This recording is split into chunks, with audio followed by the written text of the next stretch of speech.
Vamos a arrancar esta ronda de entrevistas hablando de temas internacionales que siempre tienen mucha importancia además para el plano local por su influencia directa o indirecta. Está con nosotros el profesor Euclides Tapia, él es internacionalista, se va a referir al resultado de las elecciones en Colombia, la situación de Nicaragua, pero arrancamos por el plano local con esta carta del expresidente Ricardo Martinelli en la que pues relata una serie de hechos de cooperación entre su gobierno y los Estados Unidos y que hoy pues no entiende cómo se encuentra en esta situación al borde de una extradición y relatando no los mejores tratos en su situación de encarcelamiento en Miami.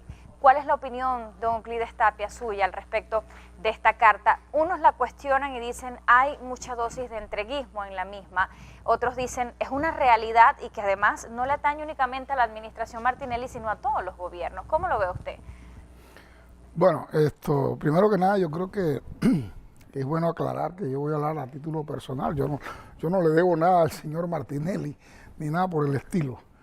De manera que mi opinión es, fuese Martinelli u otro presidente, indistintamente de ello. Yo siento que lo que hizo de apresar al barco fue lo correcto. Inclusive debió llegar a romper relaciones con Cuba, porque Cuba violó el Tratado de Neutralidad, violó los reglamentos del Canal de Panamá, violó las normas aduaneras de este país, ¿no? De manera que eso, ¿cómo es posible que yo voy a criticar algo que cualquier presidente debió hacer en su sano juicio? El problema es que aquí hay otras cosas en el tapete, ¿no? Hay comunicación entre agencias de inteligencia, inclusive enemigas, que han podido salvar muchas vidas. A veces son opuestas, pero se comunican que si se detecta la posibilidad de un ataque baja en un avión de la otra contraparte, se le comunica. O sea, hay comunicación entre estados. De manera que yo no sé cuál es el asombro que la CIA, si no fue la CIA, si fue cualquier otra, la Scotland Yard o quien sea, que le haya comunicado al gobierno panameño. Este es un barco que ya venía siendo el considerado, porque actuaba como un barco de contrabando y lo habían detenido en Ucrania. O sea que no era nada nuevo que hiciera lo que hizo y que, bueno, y Cuba, lo más importante, que se prestó para esto, ¿no? Así que, ¿cuál es el problema?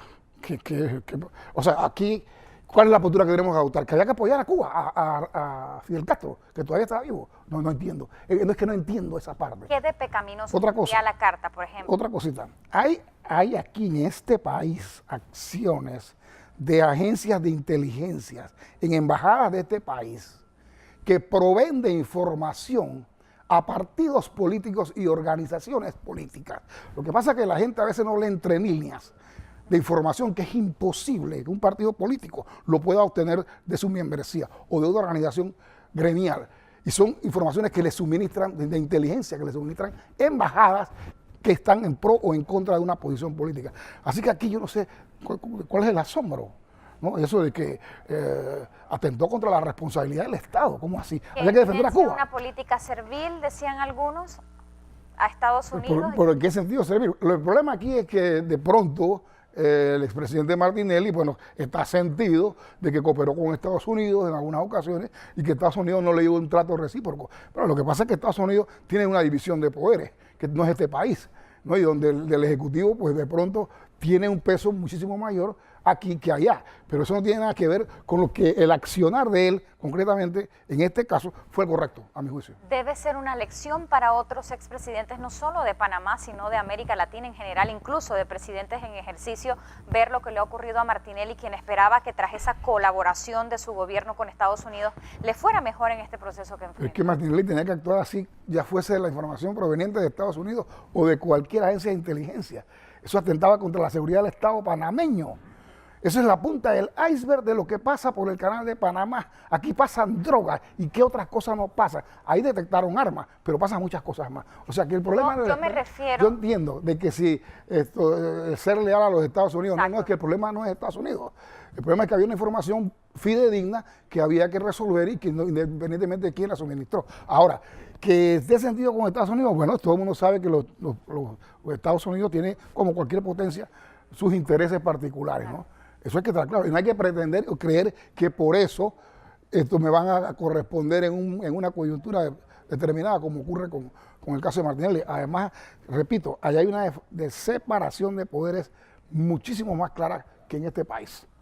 Así que por más que quisiera el Ejecutivo, tampoco era cuestión de entrometerse para torcer una decisión.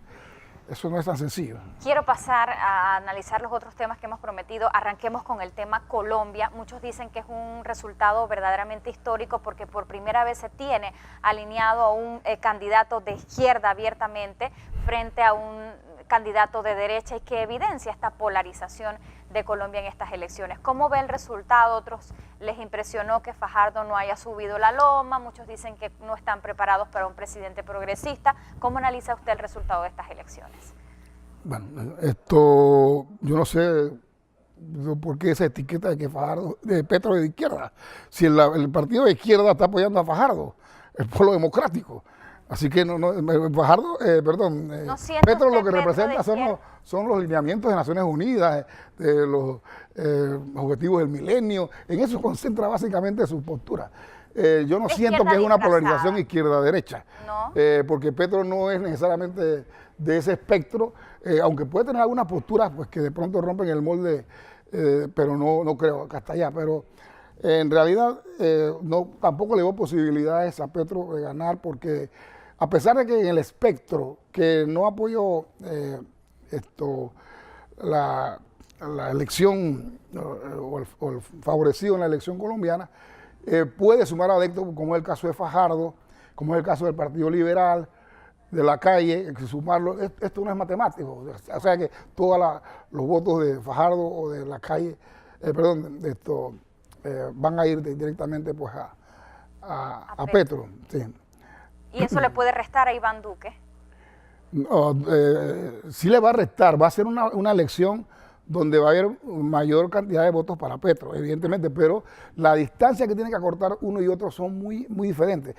El caso de Duque solamente se le requieren 2 millones de votos. Claro. Para el caso de Petro se requieren 5 millones, de los cuales 4 están en posesión de Fajardo, pero esos 4 no van directamente hacia Petro. O sea, por eso digo, el remontar la distancia no es tan fácil para Petro. Le va a hacer la pelea, pero no creo que llegue a ganarla. Se hablaba después de este análisis de las elecciones en Colombia de la vigencia que tienen también los expresidentes latinoamericanos y que es difícil contender contra ellos. Y justamente Iván Duque pues, es de la facción, es uribista, claramente. ¿Qué tanta influencia tuvo la figura de Uribe como un caudillo muy vigente en la vida política? La impronta de Uribe sigue presente en Colombia y se demostró que el resultado del referéndum pasado fue verídico, se ratificó en esta oportunidad de rechazo a las concesiones que se hicieron en el acuerdo a la guerrilla, pero la interrogante más significativa que arrojan estas elecciones y el resultado posterior en las elecciones que se van a dar. ¿Qué va a pasar con el acuerdo de paz? Exactamente, esa es la interrogante, porque si vamos a desmontar ahora el acuerdo, entonces, ¿cuál sería la alternativa? ¿Se vuelve a la guerra que existía anteriormente en Colombia? O sea, esto hay que saber... Que ha sido muy radical Uribe en esa postura, ¿no? Claro. Espera que Iván Duque... Así que yo no sé, yo no creo que la cosa llegue a los extremos de provocar un rebrote de la guerrilla en Colombia, porque hay que tener cuidado con eso, ¿no? Evidentemente ya está desmovilizada y es más fácil doblegarla y apretarle las tuercas. Que hay otra lucha con el ELN. Exacto, sí, en el sentido de modificar el acuerdo. O sea que ya no tiene ni capacidad de respuesta en principio, pero eso no quiere decir que crea una situación de inestabilidad en Colombia. Y de incertidumbre. Exactamente. Pasemos al tema Nicaragua, porque parece que los paramilitares siguen sembrando terror. Mucha gente se pregunta, ¿de dónde saca el armamento Nicaragua para hacer frente a esto? Y bueno, ahora coincidiendo con esta...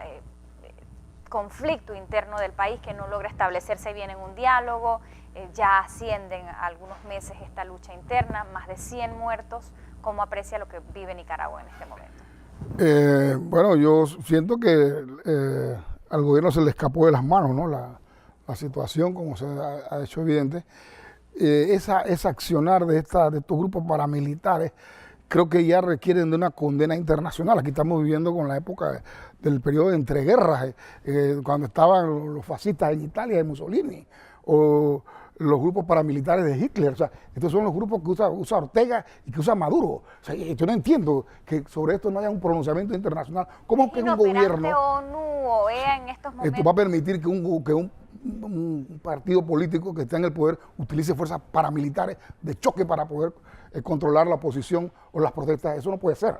Eso es algo ilegal totalmente, ¿no? Así que hay que, en ese sentido, tomar en consideración ese elemento. Lo otro es que tengo entendido que el diálogo se va a reanudar ya a partir de hoy nuevamente, pero está en el tapete el tema de la modificación del sistema electoral, que es lo que, porque él tiene todas las tuercas apretadas, ¿no? Soborna al judicial, controla las Fuerzas Armadas, que como en Venezuela, pues, tienen una serie de privilegios, y en Cuba, para que mantengan el régimen, porque ese es el soporte real de ellos. De manera que se trata de que en la reanudación del diálogo se considere la posibilidad de que el sistema político sea modificado, porque lo tiene establecido de tal suerte que él sea siempre el ganador. En ese país ya se entronizó una nueva tiranía. De Somoza pasamos a Ortega. Quiere dejar a su esposa y de pronto a sus hijos. Y en este país se repite la historia de lo que, o sea, de la enfermedad esa que sufre la izquierda latinoamericana, que se entroniza en el poder, cambia la constitución, que quiere quedar de por vida en el poder, copiando moldes extracontinentales. Eso no puede ser, ¿no? O sea, son una política, o sea, completamente atrasada, decimonónica, de administrar la cosa pública. No son capaces de someterse al juicio electoral, ¿no? O sea, yo no comprendo. Entonces, siempre que lleguen al poder, ya hay que considerar de que llegaron para quedarse de por vida. Y eso no puede ser. Y la liebre le saltó a Ortega. Y que ha dado un ejemplo de civismo el pueblo de Nicaragua tras esta lucha, a pesar de que les ha costado, pues, sangre. Don Euclides Tapia, internacionalista, siempre es agradable conversar con usted los temas de mayor vigencia en el plano internacional.